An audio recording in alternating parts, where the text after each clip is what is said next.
다 같이 성경을 들고 일어서시기 바랍니다. 봉독해 드릴 하나님의 말씀은 창세기 31장 4절에서 13절이 아니라 16절까지가 됩니다. 4절에서 16절까지를 제가 봉독해 드리겠습니다. 이것은 하나님의 말씀입니다. 야곱이 사람을 보내어 라헬과 레아를 자기 양떼가 있는 들로 불러다가 그들에게 이르되 내가 그대들의 아버지 안색을 본즉 내게 대하여 전과 같지 아니하도다. 그러할지라도 내 아버지의 하나님은 나와 함께 계셨느니라. 그대들도 알거니와 내가 힘을 다하여 그대들의 아버지를 섬겼거늘 그대들의 아버지가 나를 속여 품삯을 10번이나 변경하셨느니라.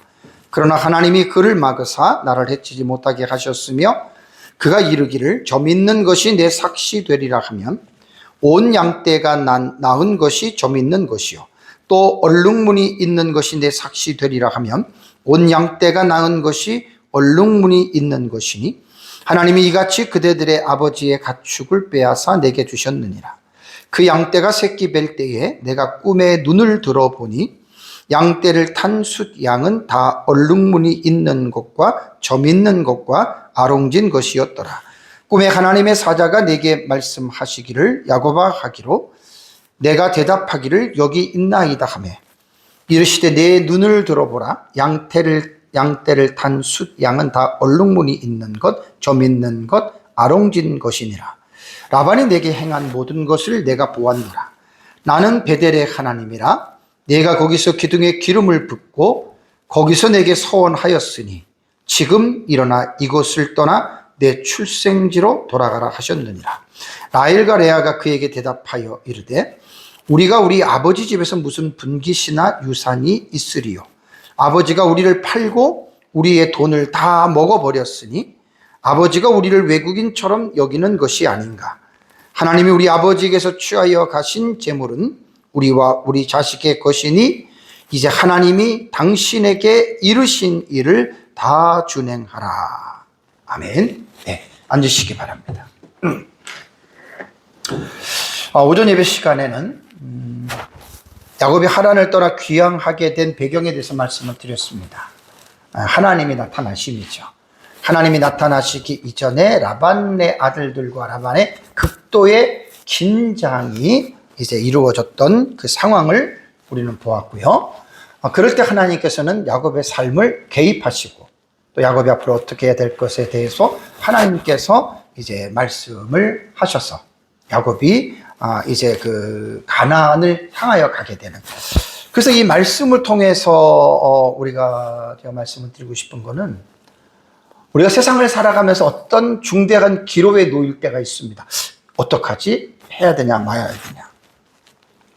그리고 상상하지 못한, 예기치 못한 엄청난 일을 우리가 겪을 수 있습니다. 그것이 인생입니다. 그럴 때 우리가 오전에 들었던 하나님의 말씀, 지금도 연속해서 듣는 하나님의 말씀을 통해서 하나님이 자기의 백성들에게 어떻게 하나님은 대하시느냐에 대한 하나님의 사역이에요. 그게 하나님을 어떤 우리 인간의 내 생각과 감정과 느낌으로 하나님을 믿는 것이 아니라 성경에 기록된 하나님의 사역, 하나님이 하신 일들을 성경을 통해서 쭉 보면 하나님이 이렇게 하시는구나라고 하는 걸 우리가 성경을 통해서 배워가는 거예요. 그래서 성경을 올바르게 깨달을 때 우리가 그 성경 속에서 하나님이 어떻게 하시는지에 대한 우리가 그 말씀을 보고요.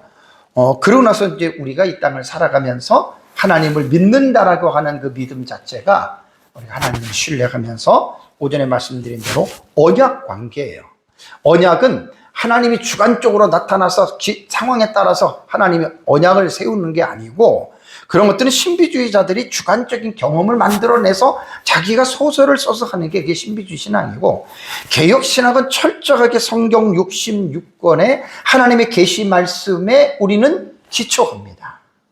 그래서 하나님이 기록된 말씀 계시 의존 사색을 통해서 우리는 하나님이 우리에게 이 상황에서 어떻게 말씀하시고 어떻게 우리를 이끌어 가시는지에 대한 예언이 어떤 개인의 앞날의 그 길을 점치는 것이 아니라 성경 말씀 자체가 예언적인 의미를 담고 있기 때문에 성경 말씀을 잘 깨달으면 그 말씀대로 여러분 이루어지는 거예요. 그래서 이제 야곱이 고향으로 돌아갈 때 어떤 자기 생각, 어떤 자기 감정, 그걸로 결정한 게 아니에요.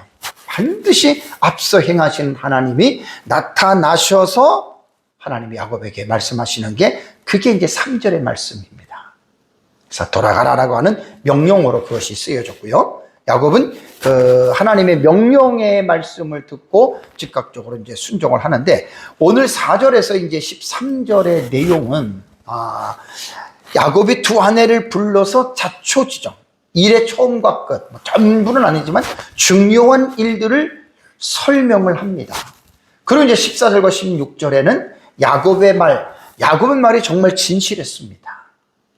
말에 거짓이 없고 정말 진실하게 하나님 앞에서 두 아내들에게 더하거나 빼지도 않고 그 사실을 말했을 때 라헬과 레아가 남편의 말을 신뢰하고 인정하고 하나님께서 당신에게 하신 대로 당신이 행하십시오라고, 그것이 이제 16절까지 오늘 오후에 여러분들에게 한 설교의 내용입니다. 자, 그러면 이제 4절 말씀으로 넘어갑니다.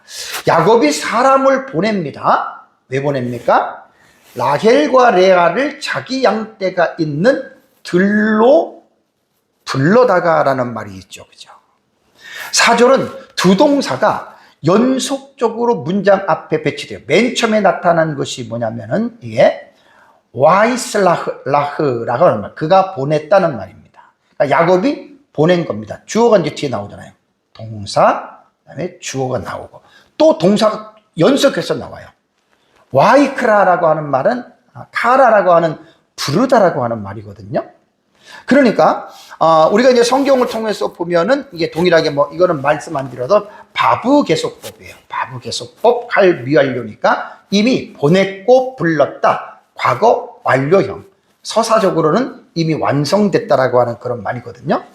그러면 두 단어가 연속적으로 배치되는 것은 창세기 계속 많이 나오잖아요. 제가 그래서 두 단어, 세 단어 막 와우 계속 바브개속법으로 이어지는 것들은 뭐냐면 행동이 그리고 불렀다, 그리고 갔다, 그리고 먹었다. 예를 들자면 이런 경우는 그 행동이 아주 스피드가 있는 거예요.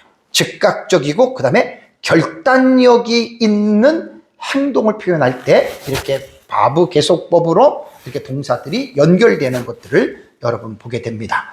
근데 오늘 본문을 보면 들로 불렀습니다. 들로. 딱 그 집으로 부른 게 아니라 들에서 불렀다라고 하는 말인데, 여기서 우리가 볼 수 있는 것이 뭐냐면 야곱이 그만큼 신중한 사람입니다. 그리고 본문에서는 레아가 언니고 라헬이 동생이잖아요. 그죠? 동생 라헬을 먼저 언급하고 레아를 언급하는 이유는 두 아내 중에 애정의 순서입니다. 야곱이 라헬을 더 사랑했잖아요. 그런 순서로서 된 거고, 야곱이 왜 들로 불러냈을까요? 비밀이 있기 때문에 그런 거예요. 왜냐하면 지금 야곱은 어떤 중요한 결단을 하잖아요. 돌아가야 된다. 왜? 하나님이 말씀했잖아요. 그럼 빨리 이제 그것을 자기가 신속하게 이제 준비를 해야 되기 때문에 가장 자기와 가까이 있는 대상들이 아내입니다. 아내는 자기와 한 몸이기 때문에. 그래서 이제 그 중요한 말이, 비밀이 다른 데로 누설되면 안 되니까. 왜냐하면 라반이 신사적인 사람 같으면 그렇지 않죠. 엄청나게 비신사적인 사람입니다. 야곱은 20년을 아주 뼈저리게 겪었기 때문에 그러니까 지혜로운 사람이라는 거예요. 그래서 아내들로 들판으로 불러냈다. 왜? 여기서 이제 야곱이 하고 싶은 말이 있는 겁니다. 우리가 세상을 살아가면서 이것이 하나님의 뜻이다라고 하는 것이 여러분 발견이 된다면 머뭇거리면 안 됩니다. 즉각적으로 순종해야 합니다. 이걸 우리가 야곱에게 통해서 우리가 배울 수가 있고요. 5절 말씀을 가면은 5절 상반절에 그들에게 이르되, 라헬과 레아죠. 내가 그대들의 아버지의 안색을 본즉 내게 대하여 전과 같지 아니하도다라고 하는 그러한 말이 나옵니다. 보면은 본즉 하면 이게 동사보다는 분사형이에요. 동사에서 변형된 거거든요. 분사형인데 분사는 지속적인 상태를 표현하는 것이죠. 그러니까 야곱은 늘 라반에 대해서, 외삼촌이면서 장인에 대해서 늘 지금 살펴보는 거예요. 뭐 며칠 있다 오던가 몇 달 있다 오던가 그러면 야곱은 항상 머리가 좋은 사람이니까 얼굴 속에 나타난 내면의 심리를 읽는 거예요. 그러면서 야곱이 오전에 말씀대로 라반의 그 얼굴이 뭔가 안 좋은 어떤 그런 것들을 야곱이 발견했잖아요. 그죠? 그러면서 이제 그대들의 아버지의 안색이 전과 같지 아니하다. 뭔가 이제 문제가 생겼다라고 하는 여러분 이 부분을 말씀을 드렸고, 사실 뭐 야곱만 그랬겠습니까? 두 아내들도 똑같이 자기 아버지가 어떤 아버지인지를 다 알고 있고, 그러니까 아마 이것도 아마 어느 정도는 느끼고 공감했을 거라고 봅니다. 자, 31절 하반절에 5절 하반절에 보면은 31장 5절 하반절에 보면 야곱이 뭘 얘기를 하냐면, 그러할지라도, 자, 아들들도 그렇고 라반도 그렇고 내게 그렇게 안 좋은 그러한 인상을 비쳤을지라도 내 아버지의 하나님은 나와 함께 계셨느니라 라는 말을 합니다. 야곱의 이 신앙 고백이거든요. 여기 보면은 여기에 요 로가 빠져요. 점이 하나 빠졌어요. 점이 하나 빠졌어요. 이게 왜 이렇게 글씨가 올라왔나 눌렀더니 이게 점이 하나가 빠진 거예요. 점이 여기 점이 하나 있어요. 그래서 왜 엘로헤이라고 하든지 하나님이라고, 엘로힘 하나님이라고 하는 거거든요. 하나님, 그 다음에 아비, 내 아버지가 하야 동사, 늘 말씀드리잖아요. 뭐뭐이다, 뭐뭐 있다. 어떤 시간적인 상황을 말할 때 이게 이제 이다, 이게 완료형이에요. 완료형. 입맛이라고 하는 말은 나와 함께라고 하는 말입니다. 여기서 이거 관심을 가져야 될 게 뭐냐면 완료형이라는 게 완료형. 자, 완료형은 뭐라 그랬죠? 확정된 거예요. 확정된 거. 하나님이 나와 함께 계셨다, 확정됐다라고 하는 말은 뭐냐면 분명하다는 거예요. 아, 하나님이 나와 함께 하실까? 그게 아니에요. 완료형은 계셨다, 확실하다, 확정적인 여러분 이러한 고백이라는 말입니다. 그러니까 우리가 이제 원문을 통해서 이게 미시문법이거든요. 이런 미시문법을 통해서 야, 야곱이 확실하네, 확고부동한 어떤 그런 믿음을 가졌네 라고 하는 여러분, 이것을 여러분 우리는 알 수가 있는 겁니다. 이 야곱의 신앙 고백서 여러분 우리가 볼 수 있는 게 뭐냐면 두 아내잖아요. 그러니까 지금 아내들이지만은 야곱은 분명하게 자신의 어떤 신앙을 아내들 앞에서 고백하는 겁니다. 영적인 가장 입장에서 신앙이 예를 들어서 불분명하다고 생각해 보십시오. 그럼 아내들이 뭘 신앙적으로 남편을 통해서 뭘 믿고 살아가겠습니까? 그러니까 신앙은 확신이 중요한 거예요. 확신이. 완료형에서 우리가 충분히 읽을 수가 있는 것입니다. 야곱이 지금 이 정도면은 가나안에서 출발해서 20년이 지났잖아요. 엄청나게 야곱의 믿음이 성장한 겁니다. 20년의 그 인고의 세월을 지내면서 하나님이 야곱에게 정말 확실한 어떤 믿음, 이러한 체험들을 하나님이 많이 주셨기 때문에 정말 야곱은 이러한 믿음을 두 아내들 앞에서 이제 이렇게 고백을 할 수가 있었고요. 다음에 이제 6절과 7절의 내용은 어떤 내용이냐면 그대들의 아버지가 나를 속였다는 거예요. 당신들의 아버지가 나를 속였다. 그런데 하나님이 나를 보호해 주셨다라고 하는 말이 6절과 7절입니다. 6절에 그대들도 알거니와 말하는도 알지요. 내가 힘을 다하여 그대들의 아버지를 섬겼거늘. 아바드티라고 하는 말은 아바드인데요. 칼 완료형이 이것도 완료형. 완료형의 의미가 뭐라 그랬죠? 확정된 거예요. 확정된 거. 그러니까 섬겼다고 하는 말은 분명하게 섬긴 거예요. 그러니까 자기 자신의 양심의 거리낌이 없이 지금 아내들도 말아내도 야, 지 남편이 어떤 경우를 다 알잖아요. 그죠? 그러니까 여기서 저는 이번에 설교를 주면서 보는 게 뭐냐면 야곱의 신앙이 상당하게 성장하고 성숙했습니다.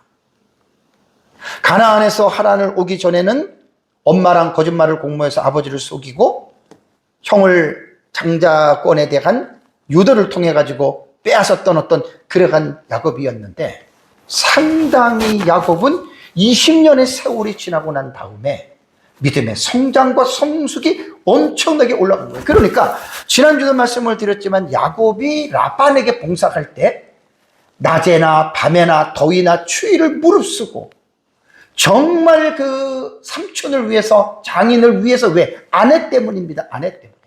정말 자기 일처럼 성실하게 정말 양심에 거리낌이 없는 최선을 다해서 나는 섬겼다. 여기서 우리가 볼 수 있는 게 뭐냐면 야곱의 진실입니다. 진실. 제가 제일 추구하는 덕목 중에 하나가 겸손도 있고 사랑도 있고 정직도 있지만 진실도 제가 엄청나게 추구하고 있는 단어입니다. 여러분, 정말 사람은 진실해야 됩니다. 진실하지 않는 사람들은 세상을 살면서 진실한 사람들은 좋잖아요. 그죠? 왜? 거짓이 없잖아요. 일단은.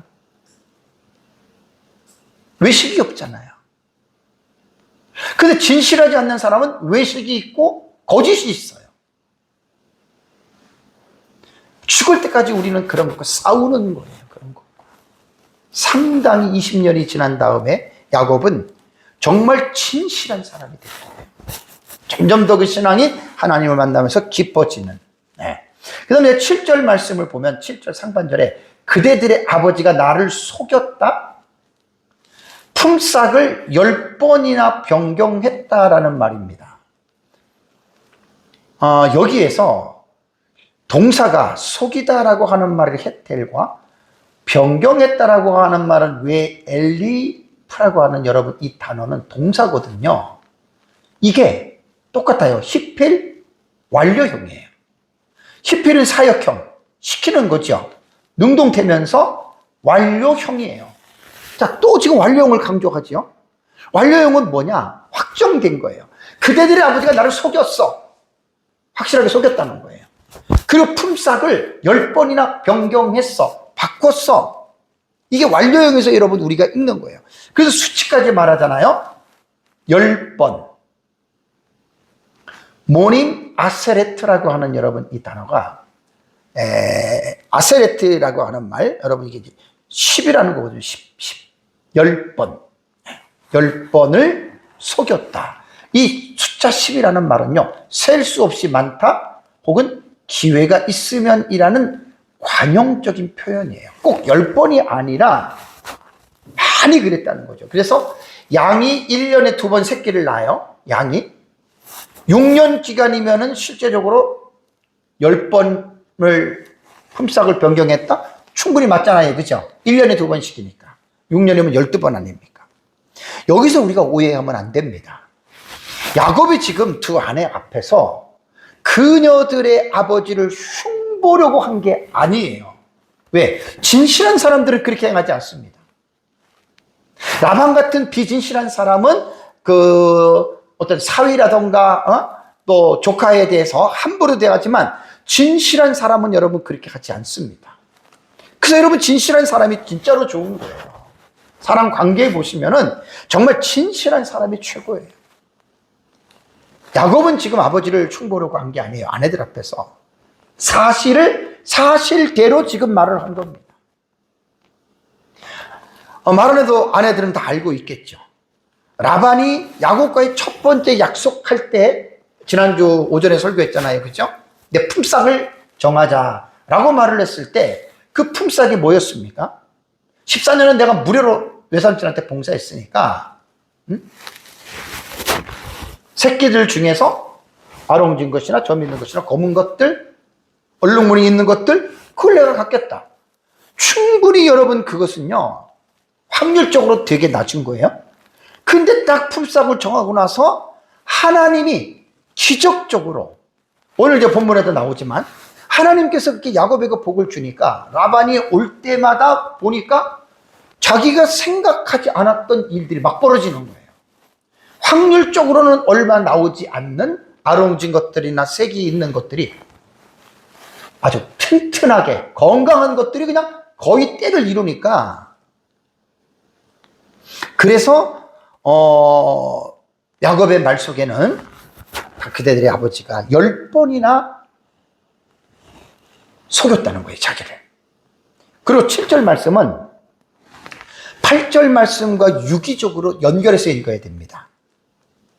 왜냐하면 8절의 말씀이 뭐냐면요, 우선 잠깐 보겠습니다. 8절 보면 그가 이르기를 점 있는 것이 내 삭시 되리라 하면, 이게 잘 보셔야 돼요. 온 양떼가 낳는 것이 점 있는 것이요, 또 얼룩무늬 있는 것이 내 삭시 되리라 하면 온 양떼가 낳는 것이 얼룩무늬 있는 것이. 요 7절과 8절을 같이 읽으셔야 돼요. 그러니까 라반이 와가지고 야곱을 보니까 도무지 이해가 안 되는 거예요. 이해가 안 될 만큼 자기가 생각하지 않는 이 상식에 벗어나는 일들이 많아가지고, 그러니까 야곱이 여기서 이제 라반이 10번을 예를 들어가지고 이제 변경했다라고 하는 말은, 처음의 말대로 점 있고 난 너 거야 이렇게 했으면 그냥 가는데, 그때마다 와가지고 8절이 그 말이에요. 요거 이제 계속 내가 한 3-4번 반복을 합니다. 와가지고 점 있는 것만 너 가져, 이 말이에요.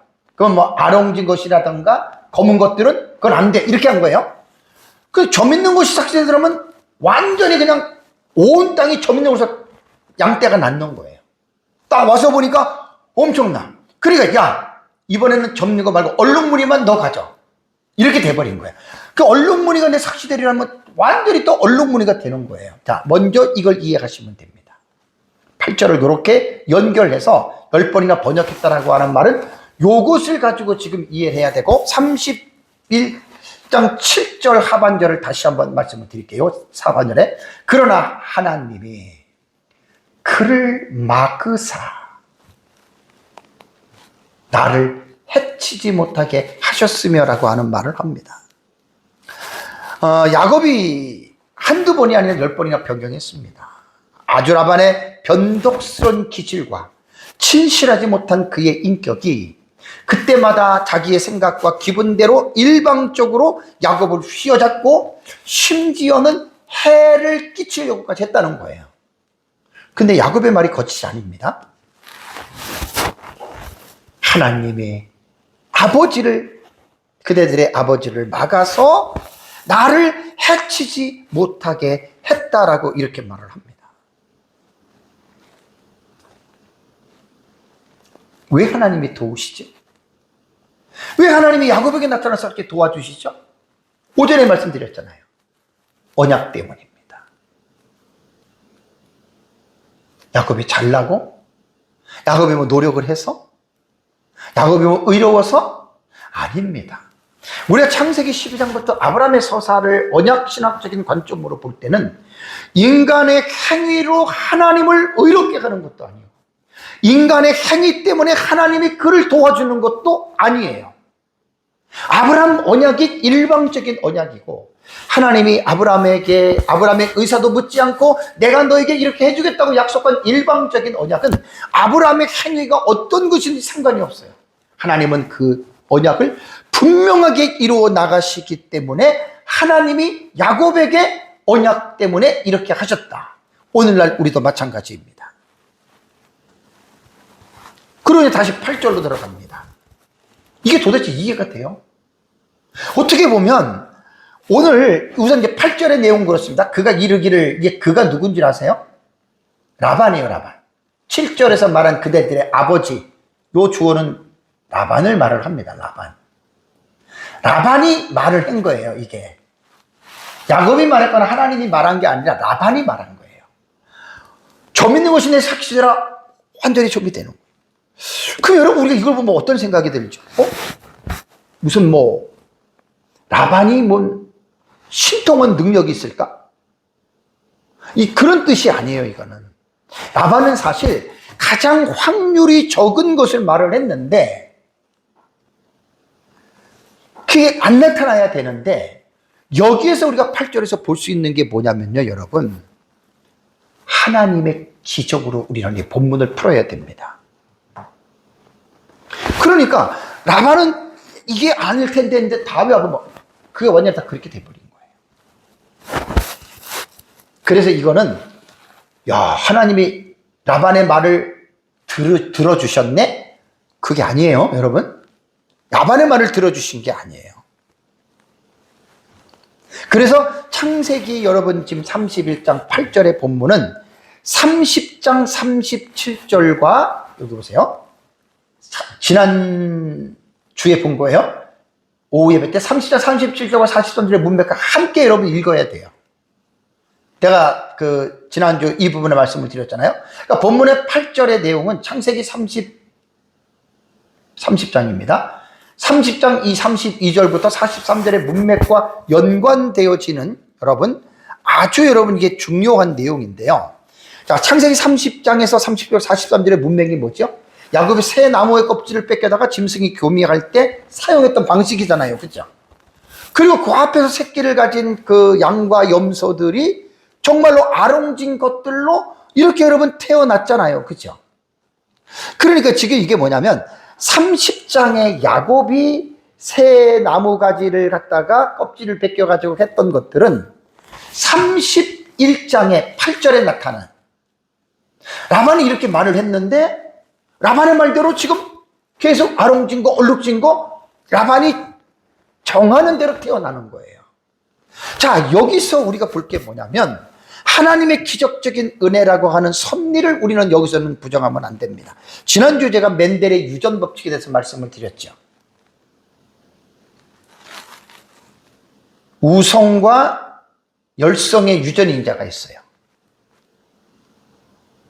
흰색으로 태어난 양과 염소라도 그 유전자 속에 우성과 열성이 함께 있다 그랬죠. 그죠? 그래가지고 순놈과 안놈이 교미를 하고 임신할 때 그때 이 유전자가 결정이 되는 거예요. 우성과 열성이 결합을 하면 거의 다가 25%는 우성이에요.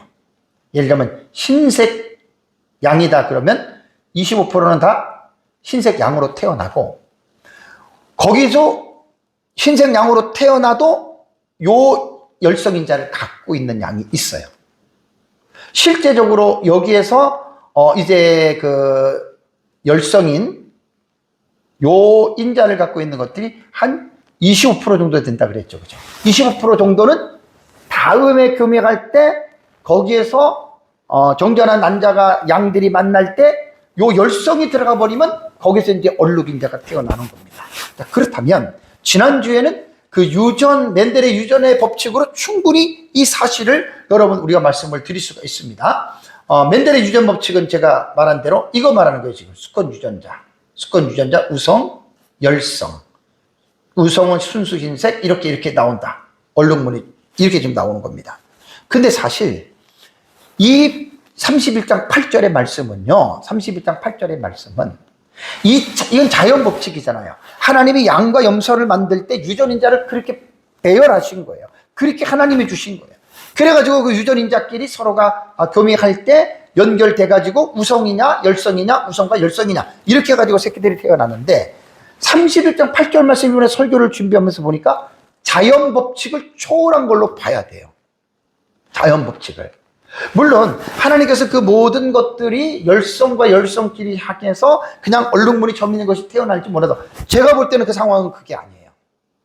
충분히 그냥 기본적으로 태어날 수 있는 건데 여기서 하나님이 아까 여러분 8절의 말씀이 뭡니까? 8절의 말씀이 8절의 말씀이 라반이 말하기를 점 있는 것이 내 삭시되라 하면 온 양떼가 낳는 것이 점 있는 것이다. 이거는 자연 법칙을 초월한 거예요. 그러니까 하나님이 개입하셔가지고 양과 염소의 유전자를 하나님이 만지시는 겁니다. 충분히 가능합니다. 사람은 할 수 없지만 하나님 할 수 있습니다. 또 얼룩무늬 있는 것이 내 삭시되라 라반이 말을 하면 낳는 온 땅에 낳은 것이 얼룩무늬가 되어버립니다. 이것은 기적입니다. 이건 자연 법칙이 아닙니다. 그래서 지난주에는 제가 멘델의 유전 법칙 속에서 창조 질서의 원리 속에서 유전 인자를 통해서 또 야곱이 지략을 통해서 그런 것들을 통해서 이렇게 튼튼한 양과 할 때 됐다라고 말씀했지만 이번 31장에 넘어서 8절의 내용은 이거는 아니에요. 초자연적이에요. 초자연적. 맨델의 유전법칙을 초월해서 하나님께서 이 부분들을 하나님 나타나셔서 그 일을 하나님이 친히 하시는 겁니다. 그 다음에 9절을 보시면 야곱이 지금 두 아내가 말을 합니다. 하나님이 이같이 그대들의 아버지의 가축을 빼앗아 내게 주셨느니라 라는 말을 합니다. 야곱이 그동안에 라반을 어떻게 섬겼는지에 대해서 부인들도 다 알고 있었고요. 그게 하나님이 하시는 일이란 말이에요. 이게 야곱의 지략도 아니고 야곱의 능력도 아니에요. 하나님이 하시는 거예요. 왜? 언약을 지키시기 위해서.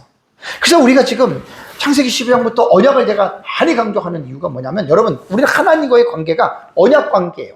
여러분, 감정으로 우리가 하나님을 믿는 게 아니에요. 내 생각과 느낌으로 우리가 하나님을 믿는 게 아닙니다. 그건 진정한 신앙이 아닙니다. 성경 계시를 우리가 의존해서 하나님의 말씀을 통해서 언약적인 가운데에 믿어야 됩니다. 그래서 하나님이 주어잖아요. 하나님이 내게 주셨다. 이렇게 표현을 합니다. 자, 그러면서 이제 10절로 넘어갈게요. 이제 이 10절은 뭐냐면 이것도 이제 앞에 것도 과거의 사실 회상이지만 특별히 10절을 보면 그 양떼가 새끼 뵐 때에 내가 꿈에 눈을 들어보니 양떼를 탄 숫양은 탔다라고 하는 말은 금이하는 거예요.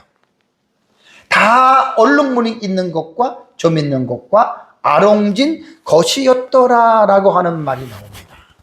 10절은 여러분 우리가 보면은 바예이라고 하는 장면 전환용, 이거 제가 계속 말했잖아요. 그죠? 하야 동사, 하야 동사, 하야. 바예이라고 이게 바북에서법 칼 미완료 형태예요. 이게 뭐냐면 장면이 전환되는 거예요. 그러니까 10절을 보면 히브리 원문에 바예이가 나오면 이거는 장면이 바뀌네. 그러면서 이제 꿈 얘기를 하잖아요. 꿈 얘기를. 베트라고 하는 말은 어떤 정해진 때예요. 그리고 있었는데 어떤 때에 그 뒤에 나오는 야함이 임신하는 거예요. 새끼를 뱉다. 그 다음에 누가? 하촌.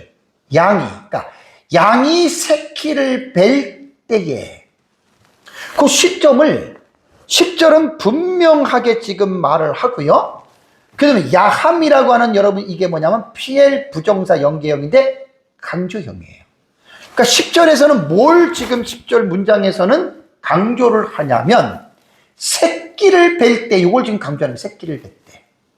양과 염소가 새끼를 뵐 때 문장에서 요걸 지금 강조하고 있다. PL이 그런 뜻이라는 말입니다. 그러나서 이제 10절에는 30장에 언급한 세 가지가 있죠. 아롱진 것, 그 다음에 뭐 얼룩덜룩한 것, 줄무늬 이런 거 있잖아요. 그죠? 그런데 10절에서는 30장에 언급한 세 가지 외에 다른 모양의 숫양을 말합니다. 아롱진이라고 하는 말이 아쿠딤, 이게 아코드라는 거거든요.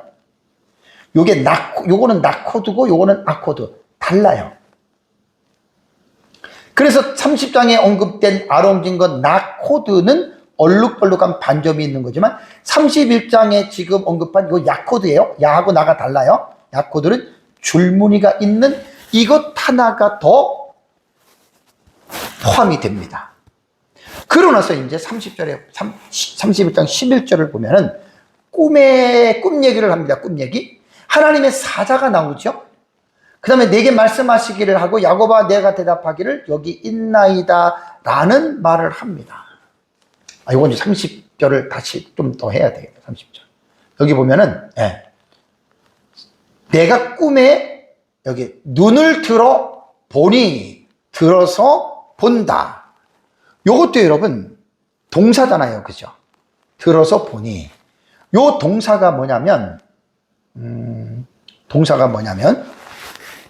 이것도 바보기죠. 그러니까 사건의 흐름을 그리고 들었다 그리고 보았다. 사건이 어때요? 흐름이 빨라지는 느낌이 들죠. 그죠? 그러니까 서사가 빠르게 진행될 때 보통 이러한 동사들을 여러분 사용을 합니다. 그러니까 여기서 10절의 내용은 야곱이 과거의 사건을 지금 회상하는 거예요. 과거의 사건을 회상하면서 라반과 자신의 품삯을 전하기 어떻게 이전입니다.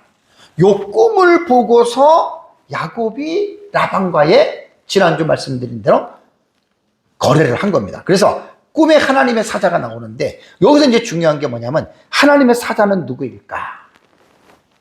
말라크 하 엘로힘이에요. 보통 말라크는 사자 사신이거든요.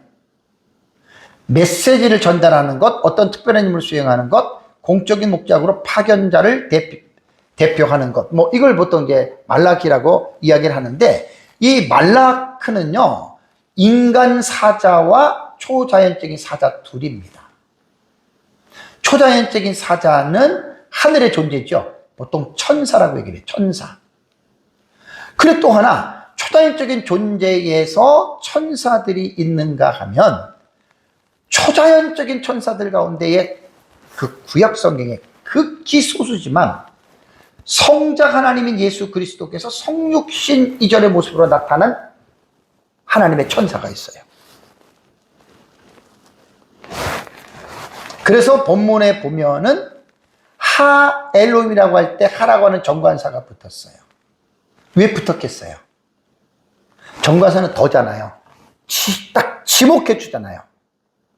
그 하나님. 그러면 정관사가 붙은 그 하나님은 뭐냐면 주의 사자가 누구를 말하냐면 13절을 보면 나는 베델의 하나님, 하나님의 천사가 하나님이에요. 그럼 도대체 이걸 어떻게 봐야 되느냐? 그래서 이 부분을 그리스도의 현현으로 학자들이 해석을 하는 거예요. 칼빈, 카일 델리치, 베토엘리 등등 많은 개혁신학자들. 그리스도의 현현, 크리스토퍼니요. 크리스토퍼니. 디아퍼니는 하나님이 우리에게 나타나신 것이고 크리스토퍼니는 그리스도께서 나타나신 거예요. 왜? 구약시대에 성자 하나님이 나타나셨다? 그때는 신체가 없어요. 그러니까 성육신 하기 이전에 성육신 이전에 그리스도에 나타나신 성경에 몇 군데 나옵니다. 제가 제 원고를 보니까 한 37번째 하나님 나라 시리즈 설교할 때 그때 성자 하나님이 구약시대에 이제 천사로 나타났던 그 부분에 대해서 제가 이제 그 본문을 제가 확인했습니다. 그래서 늘까 하다가 이번 시간은 12절이에요. 설교가 너무 길어요. 반을 좀 줄였으면 좋겠는데 이야기를 중간에 끌고 또 다음에 이어가려면 그래서 어쨌든 내가 이런 부분을 제가 이제 조금 더 고민을 해서 이렇게 이제 좀 이렇게 다 집어넣습니다. 12절 보면 이르시되 내 눈을 들어보라. 들어보라라고 말을 합니다. 그리고 이건 이제 꿈속에서 지금 자기 야곱이 전에 꿈속에서 봤던 거잖아요. 양떼를 탄 수장 아까 나오잖아요. 여기 보면은 히브리어가 이렇게 진행이 되잖아요. 첫 번째 동사예요. 그가 말했다. 여호와의 천사잖아요. 그럼 여호와의 천사가 누구죠? 성자 예수님이 말한 거예요. 사람의 몸을 입고 오시기 이전에 예수님이 하셨어요. 여기 나사는 들어라. 고개를 들어라. 이런 뜻이고요. 여기 보면은 우르에라고 하는 이 말은 뭐냐면 라의 명령형. 이것도 칼 명령형. 칼 명령형이에요. 그 지금 뭐냐면 내 눈을 들어서 보라. 뭔가 스피드가 빠른 느낌이 들죠. 그죠? 그 다음에 너의 눈을. 에이네이카. 너의 눈을 들어서 지금 보라. 봤더니 뭐냐? 양떼를 탄 수단과 이게 나온 거예요. 점 있는 것, 아롱진 것들. 그러면서 예수님이 뭐라 하냐면 라반이 내게 행한 모든 것을 내가 보았노라라는 말을 합니다. 여기에 예수님이 보았노라 있잖아요. 칼 완료형이에요. 확정적 사실이란 말이에요. 완료형은. 확실하게 보았다는 말입니다. 그래서 우리는 세상을 살면서 내가 힘들고 어렵고 막 낙심이 될 때 아무도 안 봐주는 것 같지만 하나님은 우리를 보고 계신다는 사실을 믿으시기 바랍니다. 하나님 우리 다 보고 계십니다. 멀리서도 우리의 생각을 훔쳐갔습니다 그랬잖아요. 그러고 나서 이제 13절을 볼까요? 13절에 나는 베델의 하나님이라 라는 말을 합니다. 이 말이 뭐냐면 두 아내 앞에서 야곱이 지금 말하는 거예요. 이런 일이 있었다. 그러면서 내가, 이게 지금 3절에 나오는 말이잖아요. 조상의 땅으로 가라, 그런 거. 내가 거기서 기둥에 기름을 붓고 거기서 내 서원하였으니 지금 일어나 이것을 떠나서 내 출생지로 돌아가라. 다 동사형이잖아요. 여기서 지금 뭐냐면 하나님이 자기 자신을 스스로 선언하는 거예요. 나는 그 하나님이라. 베델, 아노키, 나는이라는 뜻이에요. 하엘레 정관사 엘, 그 하나님이다. 베델의 그 하나님이에요. 그러니까 야곱이 28장에 베델로 갈 때 그때에 나타나신 하나님이 성자 하나님으로도 볼 수 있다는 거죠. 물론 성자, 성부, 성령은 삼위 하나님은 절대로 떨어지지 않습니다. 그러니까 요 본문하고 지금 연결을 시킨다면 그렇게 되고, 베이트 집이지요. 엘, 베델, 하나님의 집. 나는 바로 하나님의 집, 너를 만난 나는 그 베델의 하나님이라고 이렇게 이야기를 합니다. 그러면서 이제 일어나 떠나서 돌아가라라고 하는 동사 세 개가 쭉 나오죠. 그죠? 세 개의, 이건 다 명령형이에요. 명령형. 연쇄 동사 붙어서 나와요. 그러면 점진적으로 이게 명령을 하고 있는데 세 개의 명령의 동사 앞에 붙은 시간적 지시어입니다. 일어나 떠나서 돌아가는데 언제냐? 바로 부사어에 보면은 아타라고 하는 말이 지금입니다. 지금 일어나라. 지금 이곳을 일어나서 떠나서 내 출생지로 돌아가라. 급박한 명령이죠. 그러니까 이 세 가지 동사를 좀 더 자세히 보면 일어나라고 하는 꿈이라고 하는 말은 시간적으로는 지금이고, 떠나서라고 하는 애치는 장소적으로는 현재가 하는 하란 땅을 떠나라는 것이고, 돌아가라고 하는 외슈브는 장소적으로 볼 때는 내가 출생한 그 땅 가나안으로 돌아가라고, 정확하게 지금 본문의 예수님은 야곱에게 이러한 사실을 지금 분명하게 말씀하고 있다라는 말입니다. 이게 다 뭐라고요? 명령형이에요. 명령형. 베델에서 나타나신 하나님은 20년이 지난 다음에 야곱에서도 나타나신 거예요. 그 위기 가운데 어쩔 줄 모르는 야곱에게 어떻게 해야 할 행동을 지시하시는데 급박한 명령입니다.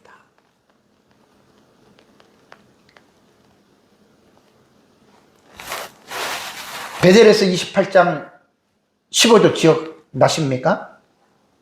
내가 너를 지키고 이 땅에 돌아올 때까지. 그래서 야곱이 소원을 했잖아요. 그죠? 그 소원을 할 수 있는 갚을 기회가 지금 임박했다. 돌아가면서 야곱이 하겠죠. 그리고 이 말을 지금 두 아내들 앞에서 야곱이 지금 한 거예요. 저는 이번에 설교를 준비하면서 야곱의 말을 쭉 묵상하면서 살펴보니까 정말 야곱의 말은 진실한 사람입니다. 부부간에도 진실하지 않으면 서로를 속일 수가 있고 기만할 수 있잖아요. 그렇죠? 진실한 사람들은 그런 걸 안 합니다. 왜냐하면 진실 자체가 외식이라든가 거짓을 완전히 정반대 길이거든요. 사람들을 만나다 보면 진실하지 않는 사람들을 자주 만납니다. 참 안타깝죠? 정말 안타까워요.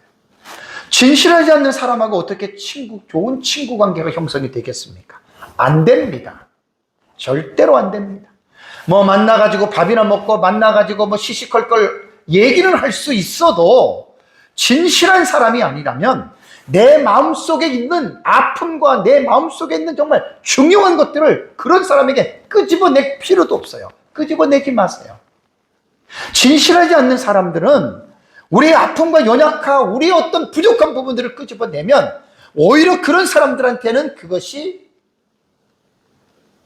나쁜 쪽으로 여러분 각인이 됩니다. 저도 인생을 67년을 산 사람인데 얼마나 많은 사람을 제가 만나봤겠습니까? 진실하지 않는 사람은 목회자고 상관없어요. 성도분 간에.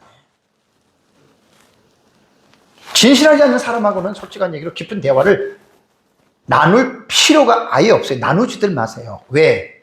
돌아서면 돌아서면 화살로 돌아와요. 저는 그걸 얼마나 많이 당한 사람인 줄 아세요? 제 화법이 정직이에요. 숨기질 않아요. 그대로 얘기를 해요. 좋든 나쁘든 그대로 얘기를 해요. 좋은 걸 얘기하면 진실하지 않는 사람들은 고깝게 받아들여요. 나는 정말 진실하게 얘기를 했는데. 그리고 부족한 거 안 좋은 걸 얘기를 하면 진실하지 않는 사람들은 돌아들어서 등에 활을 쏴요. 제가 누구를 많이 만났겠습니까? 목사니까 당연히 목회자들을 많이 만나지요.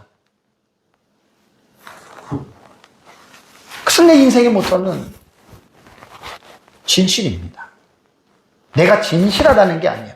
진실한 사람이 되도록 계속해서 노력을 하는 거죠. 왜냐하면 진실한 사람이 진국이에요. 그런 사람을 만나면 너무나 좋습니다. 자, 이 말을 듣고 이제 라헬과 레아가 대답을 합니다. 뭐라고 말을 하죠? 이르되 우리가 우리 아버지 집에서 무슨 분깃이나 유산이 있으리요. 15절 말씀이 충격적이에요. 아버지가 우리를 팔고 우리의 돈을 다 먹어버렸으니 아버지가 우리를 외국인처럼 여기는 것이 아닌가. 여기서요 화법을 보면은 대답했어요. 둘이 와타하는 아나의 바브칼 위안료로 단수입니다. 각각 대답한 거예요. 뒤따르는 주어는 라헬과 레아니까 각각이고요. 두 자매가 똑같이 대답을 한 거예요. 그 뒤따르는 동사 말하였다라고 하는 말이 나오잖아요. 와토 마르나라고 하는 이 단어는 아마르의 칼 미활용여서 복수예요. 복수. 대답한 것은 단수인데 마치 두 자매가 같은 생각을 가지고 있다는 것으로 표현되고, 두 번째 동사 말하였다고 하는 복수의 뒤에 나오는 발화, 말한 내용도 같은 생각이라는 말이에요. 둘이 똑같이 그렇게 생각을 하고 있었다는 말이에요. 그게 뭐 딸들까지 이렇게 할 정도니까 우리 아버지가 우리를 팔아먹고 외국인처럼 여기고 우리의 것을 다 뺏어버렸다라고 할 때는 이미 딸들도 이미 시집 갔어요. 야곱에게 지금 시집을 갔어요. 더 이상 자기들도 그 부분에 대해서는 충분히 이해가 야곱의 말이 이해가 됐다는 말입니다. 그러면서 이제 16절에 라헬과 레아가 남편에게 이런 말을 합니다. 하나님 우리 아버지에게서 취하여 가신 재물은 지금 하나님이 주어잖아요. 우리 아버지에게서 취하여. 그러니까 지금 야곱이 엄청난 지금 부가 축적된 거예요. 왜? 하나님이 하셨잖아요.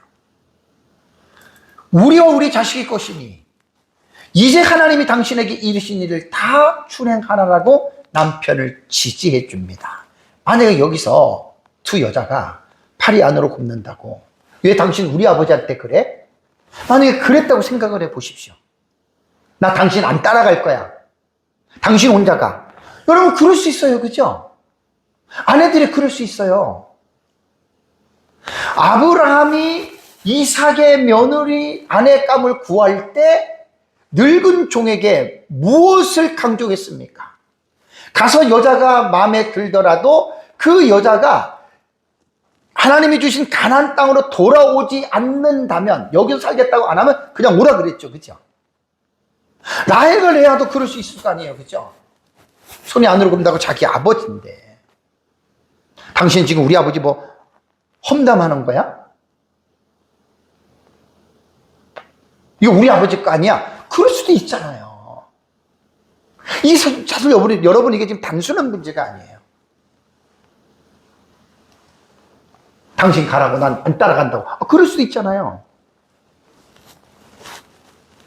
그러니까 여기서 라헬과 레아의 말을 볼 때는 오랫동안 아버지와 살았던 것하고 야곱하고는 지금 산 지가 지금 20년밖에 안 되잖아요.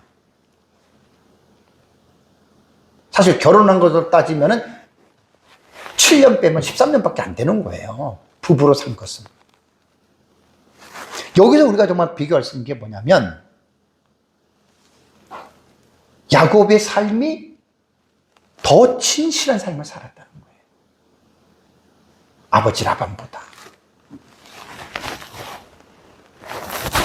그래서 라헬과 레아는 신앙의 여인들입니다. 이제 하나님이, 전제가 하나님이에요. 당신에게 이르신 일을 다 준행하라, 순종하라, 그 말입니다.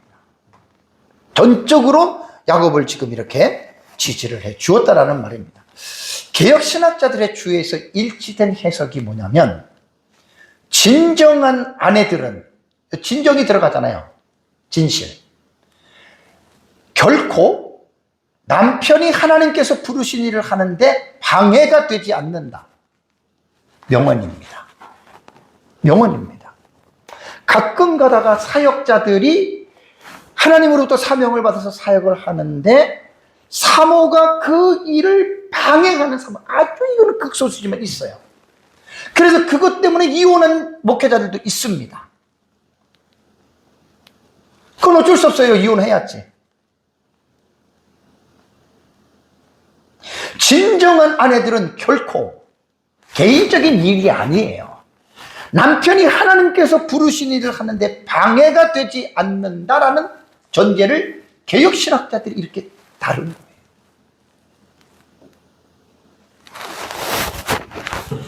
하나님으로부터 받은 사명이 우리에겐 제일 중요합니다. 뭐 아주 극소수예요. 제가 보면 그렇더라고요. 목사님은 사명을 받아서 가려고 그러는데 사모님이 나는 이 길 못 가겠다고 그렇게 해가지고 떠난 분들도 봤고요. 사랑하는 성도 여러분, 창세기 31장은 야곱의 내러티브에서 매우 중요한 사건이 일어나는 분기점에 해당이 되는 서사입니다. 야곱이 가나안에서 형 에서와의 불화로 말미암아 하란으로 피신했잖아요. 그래서 하란에서 도착한 지가 생활했던 게 20년이 된 거예요. 20년. 그러면서 오전에 말씀된 본대로 1절과 2절에 라반의 아들들과 라반 가족이잖아요. 처남들과 장인이잖아요. 자신에게 품삯이 많아짐으로 말미암아 갈등이 극심하게 고조가 됐고 무슨 일이 일어날 것 같은 안 좋은 어떤 그런 느낌이 31장 1, 2절에 여러분 쫙 들지 않습니까? 이 어떻게 해야 돼요? 야곱이 불리한 거예요. 그 상황에서는 야곱이 100% 불리합니다. 그야말로 그냥 다 놓고 몸만 갈 수밖에 없는 그런 상황이잖아요. 야곱의 성품을 볼 땐 100% 그렇게 되죠. 아들들까지 합세해서 다 뺏어버리면 그냥 빈몸으로 갈 수밖에 없는 그런 상황입니다. 근데 3절에 여호와께서 야곱에게 나타나시잖아요. 그리고 어떻게 해야 될 것을 말씀해 주시잖아요. 내 조상의 땅, 내 족속에게로 돌아가라라고 말을 하잖아요.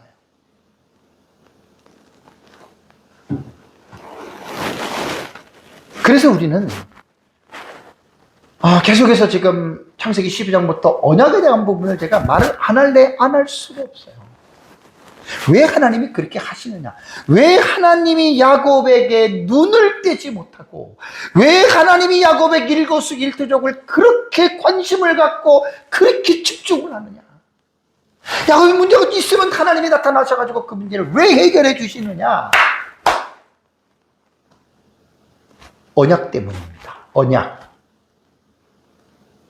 창세기 28장 13절 15절 베델에서 꿈을 꿀 때 13절과 14절은 아브라함에게 약속하신 그 언약을 그대로 야곱에게 대신 말씀해 준 거예요. 그 아브라함의 언약을 너 때에도 이루어가겠다는 말이고 15절에서 내가 너를 떠나지 않고 너가 무사히 돌아올 때까지 너와 함께 하겠다고 약속을 하셨잖아요. 20년이 지난 다음에 하나님은 야곱에게 이제 그 약속을 너가 나한테 서운한 대로 다시 베델로 돌아가라는 거예요. 이것이 뭐냐면 언약입니다. 언약.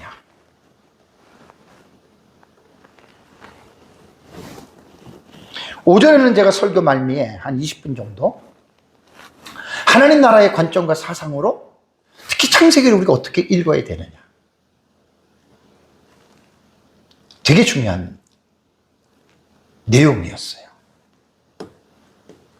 그리고 아브라함부터, 이게 지금 야곱에서 끝나는 게 아니에요. 요셉도 그렇고, 그 다음에 이제 광야 애굽에서의 430년의 생활도 그렇고, 그 다음에 가나안에서 40년, 그 다음에 가나안에 들어가서 사사시대 350년, 그 다음에 이제 왕정시대 80년, 그 다음에 분열왕국 시대가 930년부터 남유다 멸망까지 586년입니다.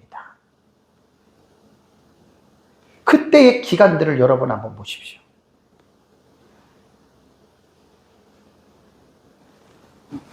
그게 뭐냐면, 이스라엘에 관한 여러분 이 서사는 반드시 언약적으로 이것들을 쭉 읽어 나가셔야 돼요. 언약의 관점에서. 이 하나님의 나라 사상 속에 언약이 들어가거든요. 하유태제로. 그게 구속사도 같이 들어가는 거예요.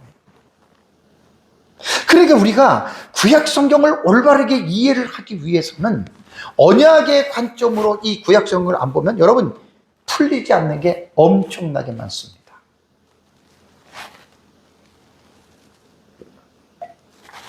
그래서 그 언약이 창세기 12장에 아브라함의 언약으로부터 시작이 되고, 아브라함의 언약은 아브라함 때 시작한 게 아니에요. 창세기 3장 15절의 여인의 후손에 대한 계시, 그 언약, 거기서 연결된 거예요. 거기서.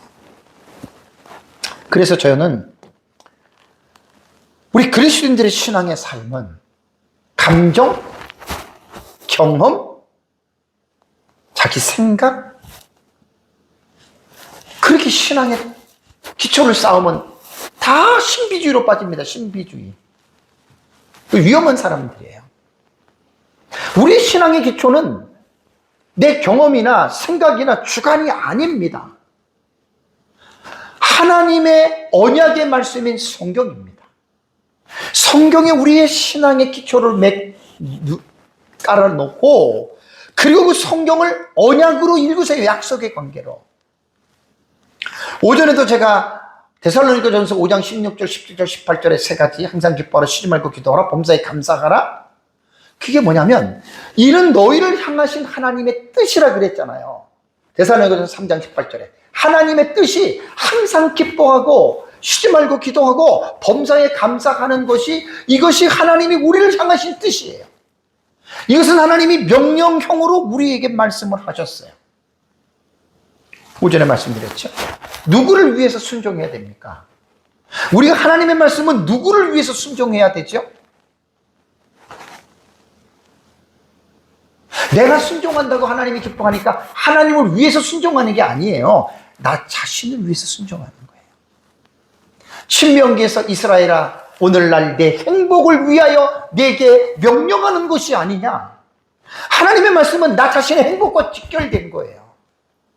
기뻐하고 감사하고 쉬지 않고 기도해 보세요. 내가 얼마나 좋아지겠어요. 근데 불평하고 기도하지 않고 그 다음에 그냥 인상이나 쓰고 승질만 낸다면 그 사람은 금방 병 걸립니다. 병 걸립니다. 나이가 들수록 그런 삶을 지속되면 암으로 죽는 거예요, 여러분. 그래서 우리는 성경을 읽을 때 귀복신앙인들은 막 이렇게 순종하면 30, 60, 100배 주고 뭐 이렇게 읽지 마시고 하나님과의 약속의 관계로, 언약의 관계로 이렇게 여러분 우리는 성경을 읽어야 됩니다. 그래서 우리의 믿음의 그 기초와 근거는 기록된 성경 말씀입니다. 이 말씀에 우리가 뿌리를 내리고 또 이 말씀에 우리가 확실하게 딱 견고하게 닻을 내리고 나서 그 주의 약속하신 말씀 위에 굳게 서서 우리가 그 말씀을 믿음으로 순종하면서 살아가시기 바랍니다. 이것이 나를 위한 일이고 우리를 위한 일이 될 것입니다. 이러한 복된 삶을 계속해서 살아가시기를 주님의 이름으로 축복합니다. 다 같이 함께 기도하겠습니다. 말씀을 생각하면서